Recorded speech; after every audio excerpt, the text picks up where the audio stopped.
ሄርሜላ ሽማግሌ ልትልክ እንደሆነ በጣም ከባድ ምስጢር ወጣባት። ሄርሜላ እንግዲህ ያላረገችው ነገር ቢኖር ሽማግሌ ያለ መላክ ነበር እና አሁን በመጨረሻም ሽማግሌ ለመላክ ቆርጣ ተነስታለች። እንግዲህ ሽማግሌ የምትልከው ደግሞ እነ ጋሽዬ ጋ ቡዜ ጋ ጋሽዬ እንደማይቀበሉ እርግጠኛ ነን።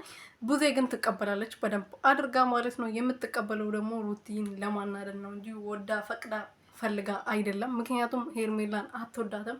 ሁለተኛ ሚስት ወይም ደግሞ አብርሃም ባደረገው ነገር ትክክል እንደሆነ በደንብ ታውቃለች። አይምሮ በደንብ ያውቃል ማለት ነው። ግን እሷ የምታስበው ሩቲን ለማናደድ እንዴት ወንድሜን እንደዚህ ታደርገዋለች፣ እንዴት የራቁት ቪዲዮ እጄ ባለው ብላ ወንድሜን ታስፈራራዋለች በሚል ነገር ተነሳስተ ነው እንጂ ሩቲን ምናል እንደምትወዳት በትናንትናው ቪዲዮ ማየት ትችላላችሁ፣ መረዳት ትችላላችሁ። በዚሁ አጋጣሚ ደግሞ ኤፋ ሳላመሰግነው አላልፍም። ኤፋ በጣም ትልቅ ሰው፣ የትንሽ ትልቅ የአይምሮ በቃ ርቆ የሚያስብ የሩትዬ ምሳሌ ነው እና በጣም ትልቅ ሰው ነው። ትልቅ ስለሆነ ነው ከእህቴ ጋር ተታረቁ፣ እኔ ሰላም እንድትፈጥሩ ነው የምፈልገው፣ ከማንም ጋር እንድትጣሉ አልፈልግም ብሎ እየተናገረው ማለት ነው። እና በጣም ትልቅ ሰው ነው የምር ማለት ነው። ተባረክ ፈጣሪ እንደዚሁ አይምሮን የበለጠ ይከፈተልህ፣ ከዚህ በላይ አርቀ እንድታስብ፣ ከዚህ በላይ አስተዋይ እንድትሆን ፈጣሪ ይርዳክ። ሰላም ሰላም ቤተሰብ እንዴት ናችሁ? ደህና ናችሁ ወይ? እኔ ያለው ሁሉ ሰላም ፈጣሪ ይመስገን። በያላችሁበት ሰላማችሁ ይብዛልኝ።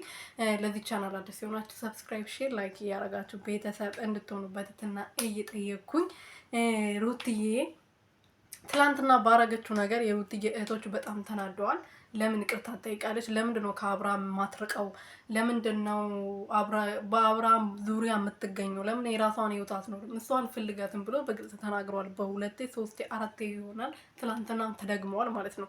ትላንትና ከጽጌ ጋር መጥቶ አብርሃም በግልጽ ሩትን እንደማይፈልጋት የልጁ እናት ብቻ እንደሆነች በጽጌ በኦዲየንስ ፊት ለፊትም ተናግሯል። እና ጽጌንም አስመርጧት ነበር፣ ጭራሽ አስመርጧት ነበር። እና ከሄርሜላና ከሩቲ ጋር ይሁን ብትባይ ከማን ጋር ይሁን ብለሽ ትመርጭልኛለሽ? ለእኔ ለወንድምሽ አላት።